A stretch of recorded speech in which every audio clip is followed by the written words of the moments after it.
In the headlines, Chief Imam motorcyclist killed in fresh Plateau attack.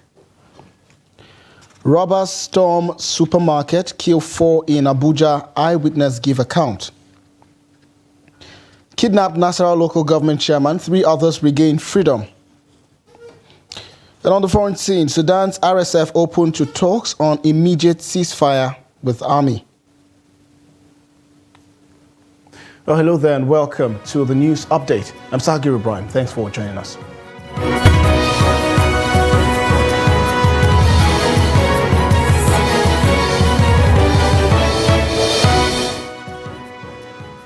Hello and welcome once again. The Chief Imam of Jumat Mosque of Ndun village in Tangur district of Bokkos local government area of Plateau state, Muhammad Sani Idris, and a commercial motorcyclist, Muhammad Gambo, have been killed in the area.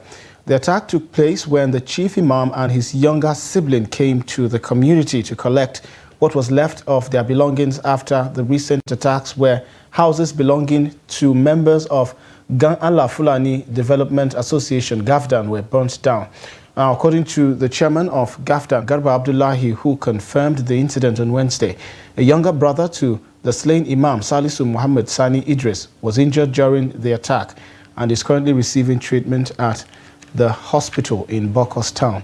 The chairman said they have reported the incident to the security agencies in Bokkos for immediate actions. However, the latest killings of the 2 herders came barely a week after about 23 villages of Bokkos local government areas were attacked with more than 190 people killed. The police command in the state is yet to react to the incident.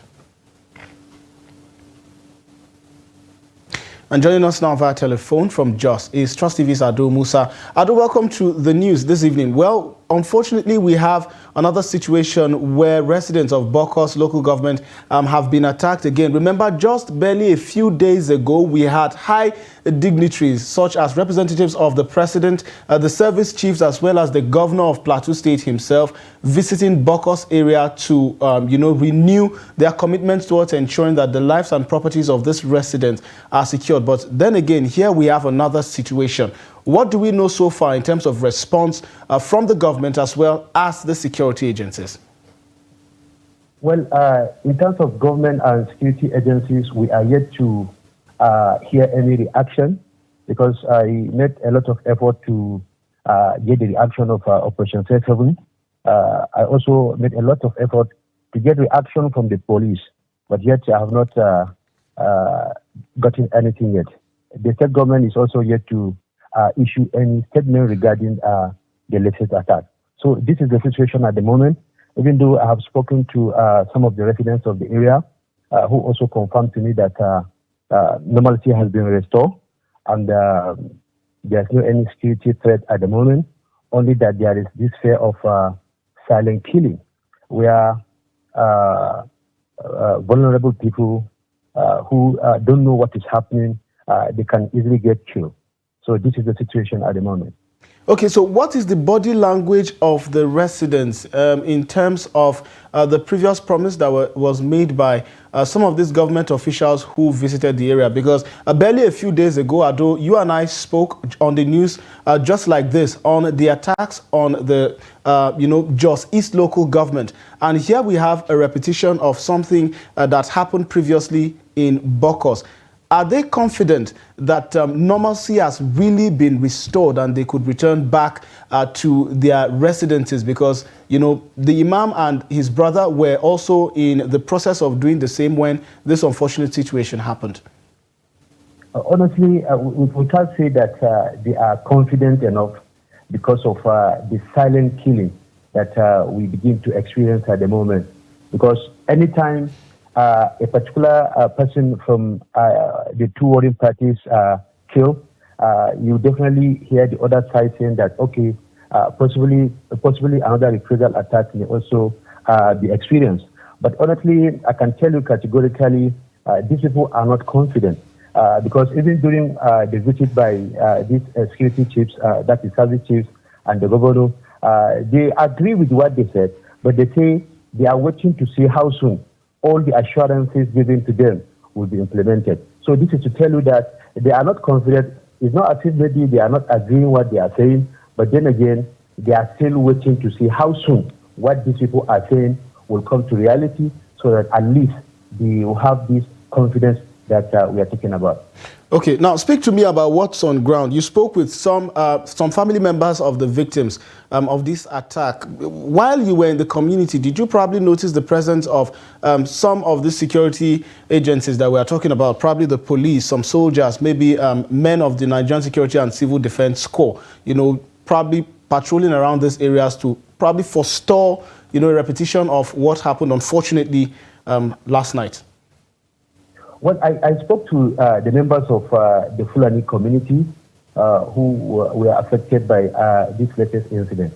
What they were telling me is this, that you hardly see security personnel everywhere around Bokkos communities.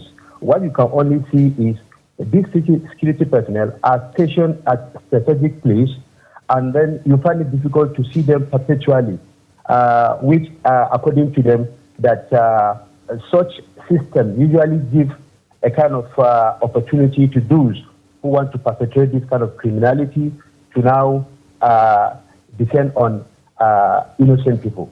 So the security personnel are not found everywhere. You can only see them, according to this resident, that you can only find them at strategic places where they are stationed.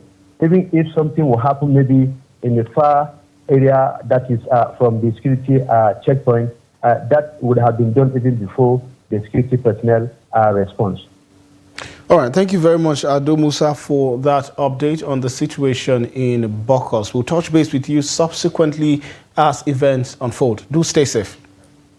Thank you very much for having me.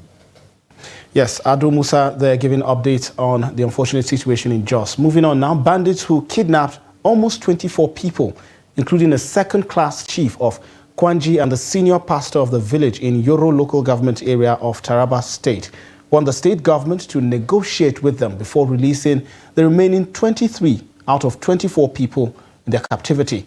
The call was made through the abducted chief, Umar Abubakar Nyala, and a senior pastor, Reverend Ayuba Elkanah, who are still in the kidnappers' hideout. Here's the report. A short video circulating in Jalingo, Yoro and Zing local government shows Max gunmen surrounding the abducted victims who were blindfolded, one of them a pregnant woman.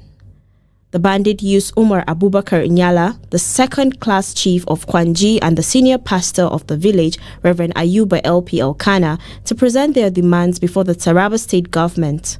In the video, Nyala, who flanked by the bandits, said the kidnapping and other crimes committed by the gunmen were due to the state government's stoppage of grazing activities for their animals. He added that the abductors want the state government to negotiate with them or they will have no choice than to kill them in the next 48 hours.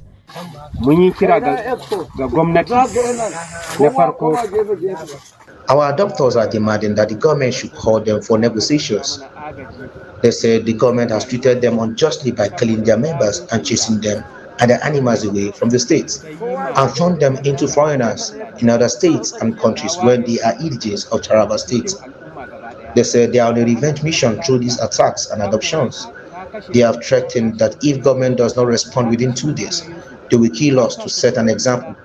What they will be doing in the days ahead. Ayuba Elkanah, a pastor of the village and one of the kidnapped victims, also spoke on the need for both Muslim and the Christian bodies to intervene by calling for a dialogue between the government and the kidnappers in order to save their lives and avoid a reoccurrence in the future. As the chief has said earlier, government should please negotiate with them to ensure our release.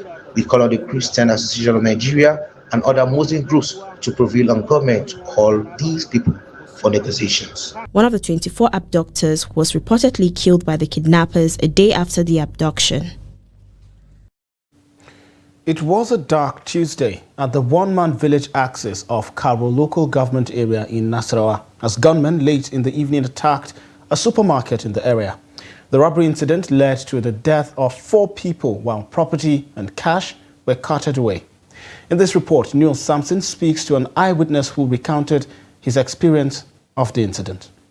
According to eyewitness, here at Wisdom Supermarket, about 4 persons lost their life during the robbery attack here at about 8 p.m. yesterday night. Obina Nawachi, a barber who works at the plaza where the attacked supermarket is located, says it was a terrifying experience as they all took to their heels on hearing the sounds of gunshots. After 8, we heard a gunshot.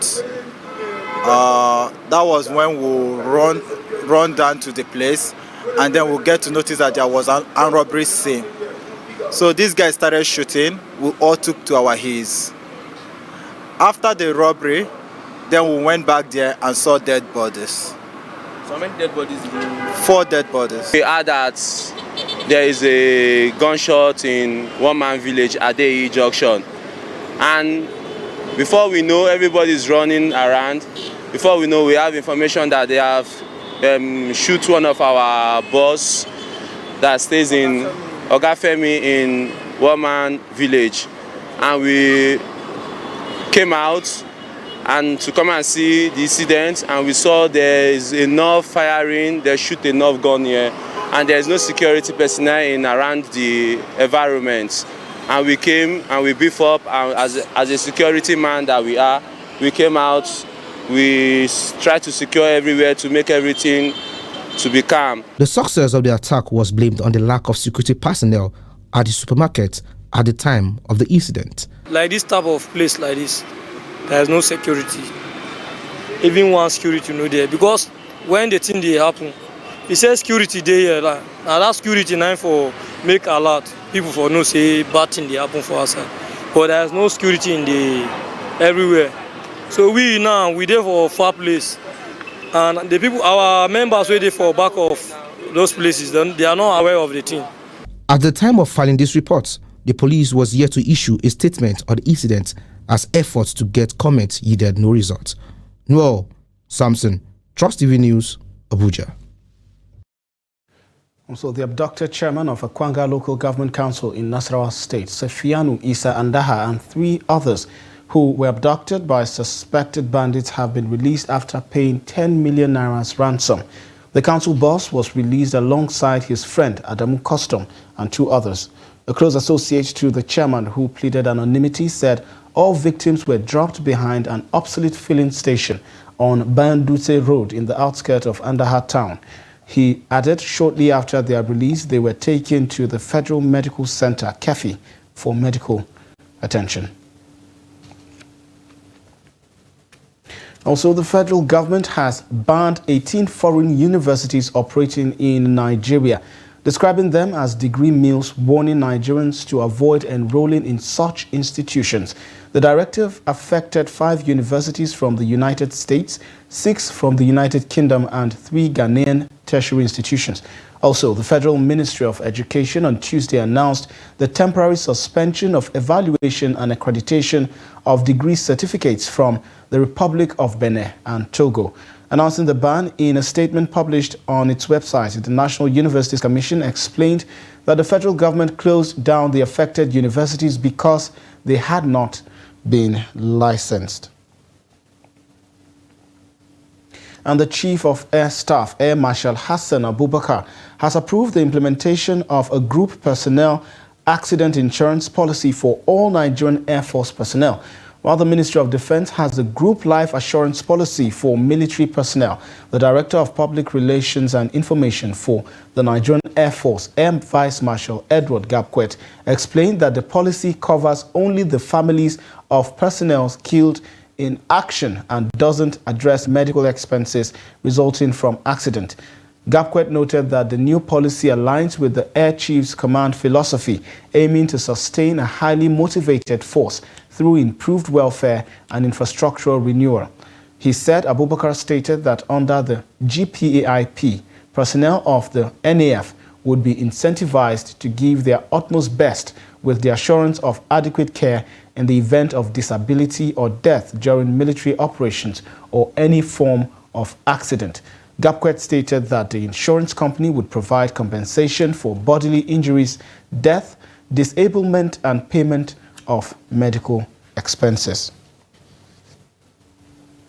And the Nigerian Meteorological Agency has predicted sunny and hazy weather for the north and north-central states of the country beginning from Wednesday, January 3rd. NIMET also warned about cloudy and hazy weather with slim chances of isolated thunderstorms over the coastal cities of Delta, Bayelsa and Rivers State during the afternoon and evening period.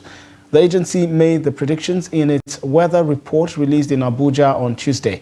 The report urged airline operators to obtain updated weather reports from NIMET for effective planning of their operations and called on individuals with asthma and other respiratory issues to be cautious of the weather conditions.